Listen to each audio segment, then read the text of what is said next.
Hello, all my water signs. Welcome to your weekly element reading. So all of my Cancers and my Scorpios and my Pisces, it wouldn't matter where you have it in your chart, whether it's your sun, your moon, your rising, or any of your planets, then this reading is for you. Before we jump in, I just always like to thank the Creator for being here with us. We welcome you so much, and we are so grateful for the unconditional love that you have for us. We welcome you. And we thank you. We also welcome all of our angels and our spirit guides, our loved ones who are on the other side, our ancestors, and any other magical beings of unconditional love and light that want to help bring messages to us for this coming week. We welcome you and we thank you. All right, and speaking of magical beings, on the other side, we've got these Oracle of the Unicorns that we're going to get the overall energies that we have for this coming week. So we'll start there, and then we'll pull a few additional cards and get some clarification and information. This is going to be normally for around May 2nd to May 9th. Of course, if you're coming across this outside of that time frame, readings are always timeless. The Creator provides messages when you need it. So if you came across this, then still watch it, because there's probably a message for you. All right. So Creator, for the water signs for next week, what would you like them to know about the energy of the week? Okay.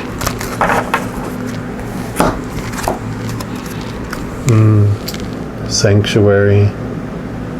Beautiful unicorn. And I'll read that too. It says, take time out from the world. Spend more time alone. Meditate or go on retreat. And I'll read you the message from here too in just a moment.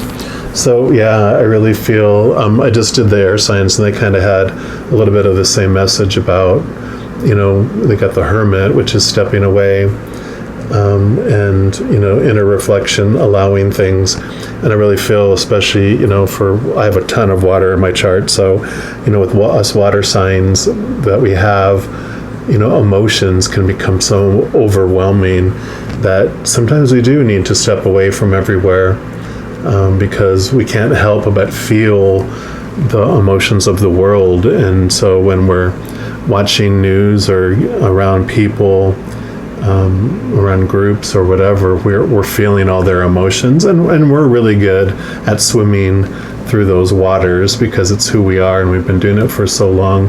But this week, it's like, you know what, you need a break, and it's okay to take it. It's okay to choose your emotional center this week, and it's okay to say no. So take some time alone. If you have plans and you feel like canceling them, don't feel guilty. Just cancel those and reschedule them, and just tell them that you're just tired. You just need some time alone. You don't even tell them you're tired. Just say, I'm going to take some me time. So everything's good, but can we take a rain check? I'd love still to get together with you, etc. So definitely don't feel guilty. And the book says your soul is craving time away from the noise and distraction of this busy world, so you can hear your inner guidance and feel at peace. This wise unicorn is telling you it is time to withdraw. This could mean spending more time in meditation each morning to set positive energies for your day. It may mean going on a silent retreat or finding a quiet place in nature for a day or the weekend. It could be that you need to spend less time socializing and more time listening to the whispers of your heart. You may have just ended a relationship, and rather than rushing out to find a new partner, you're being invited to be single for a while. Your conscious mind wants you to do things and be with people so it can stay busy and feel safe. It will try to convince you that you are missing out or you won't get things done. However, there is magic in silence and solitude. It gives you space to slow down, reconnect, breathe deeply, and get grounded. Sanctuary helps you gain clarity on what your next steps are, beyond everyone else's opinions of what you should be doing. It can connect you with the divine guidance and help you receive inspired ideas that will help you move forward. Take time out to create this sanctuary around you. Enjoy a period of peace and quiet. I love that. I love that too about the find, if you just ended a relationship and you're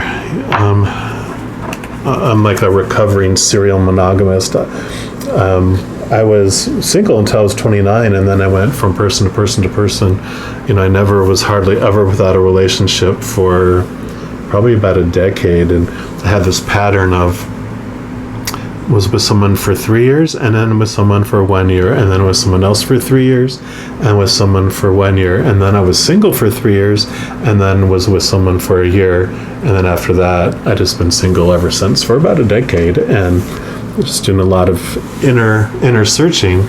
But that 3 year in the middle where I was single, it was really horrifying, as you can imagine, in the beginning.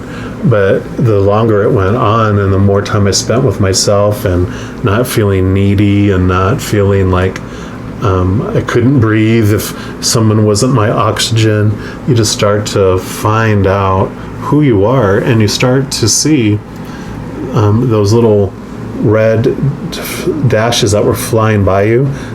When you slow down enough, you see them as, oh, that's a red flag. I always say, wait for it, you'll see it. There it is, crazy. It'll show itself the longer you're able to hold out and wait.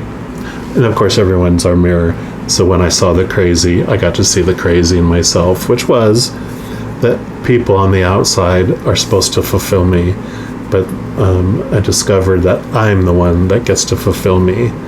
The unconditional love from the Creator that I find within me can't be imitated on the outside. It's like eating cardboard instead of a delicious, healthy pizza. So you get to find that. So I really felt I was supposed to tell you about that. So that could be someone out there. All right, next. I'm just going to pull some cards here from this Light Seers Tarot just to find out clarification on this card or additional information for this coming week. All right. What else would you... Whoa. Okay. Want water signs to know. And I think that's a little too many here. They want me to leave that one there, but yeah. They definitely want to talk to you. Phew. All right, what else would you like? Water signs to know for next week, please. Yeah, they are full of energy. My goodness, a lot of emotions going on. So you definitely need that sanctuary. There's just a lot of whew. All right. And you got the Four of Pentacles, so that tells you the outside world. Pentacles are about the external, money, possessions, jobs, feeling abundance, therefore. And there's a couple messages that come with this card is that, you can hold things too tight to yourself.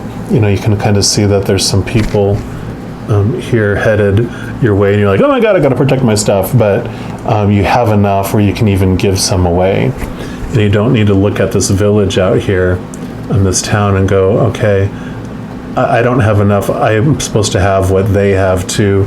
It's like, nope, you don't. You have exactly what you need. You have everything you need inside you, first of all. But the external world is just going to be a reflection of your inner beliefs about abundance and your worth.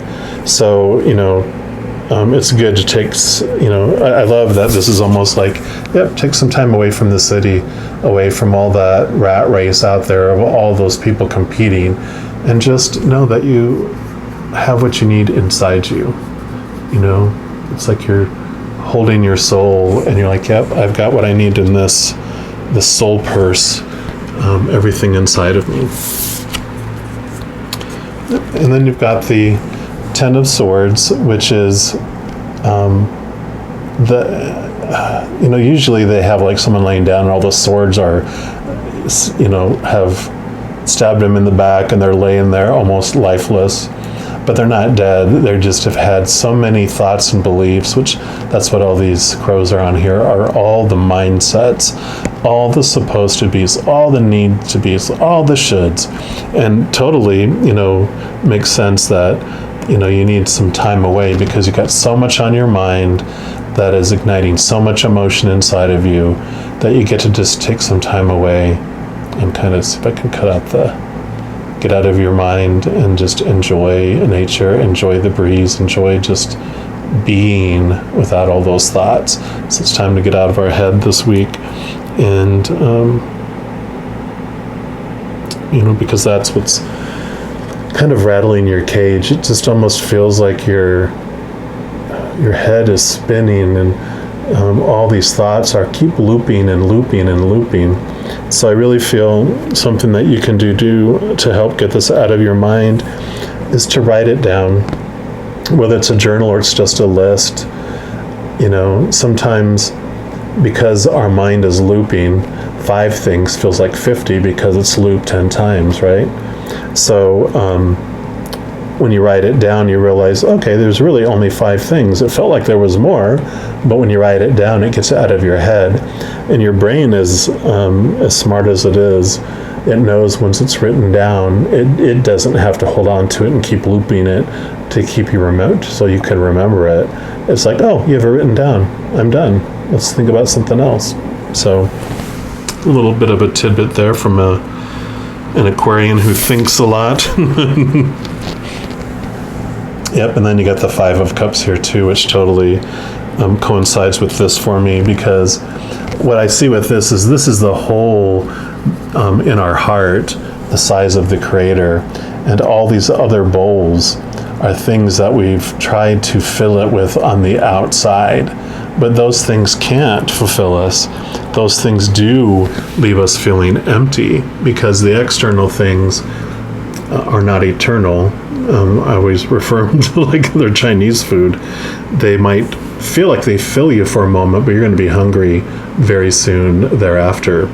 So, what I love is this other cup here. That is our soul. That is that cup of unconditional love.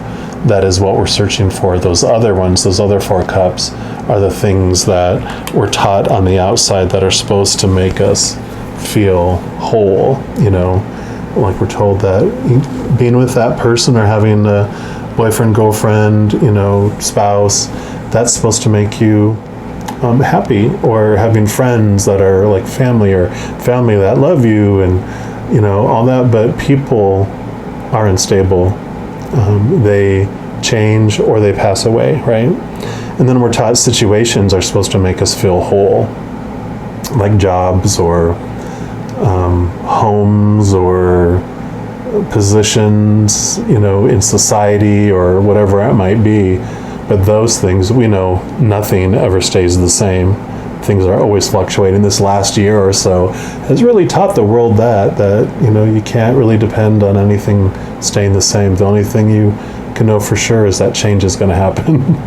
And then lastly, sometimes we're taught, again, how much money you're making, how much you have in the bank, so how wealthy you are, what kind of car you drive, what kind of clothes you have, what kind of possessions and things you have, all of that. But things also are unstable because they break, they deteriorate, burn down, or are stolen, right? So all those unstable things on the outside will make us feel that emptiness and feel disappointed, but it'll point us back to that bowl inside us that's brimming with unconditional love. So when we define ourselves by that stable place, then we feel stable. When we define ourselves by the unstable, then we feel unstable. So it's something to really contemplate in your sanctuary here as you go into this next week. So just know every second of every day of this next week that you are unconditionally loved by the Creator of all things. And just sit in that and let it sink into your heart, into your mind. And just know that I love you too. You have a fantastic week. We'll talk to you soon. Bye-bye.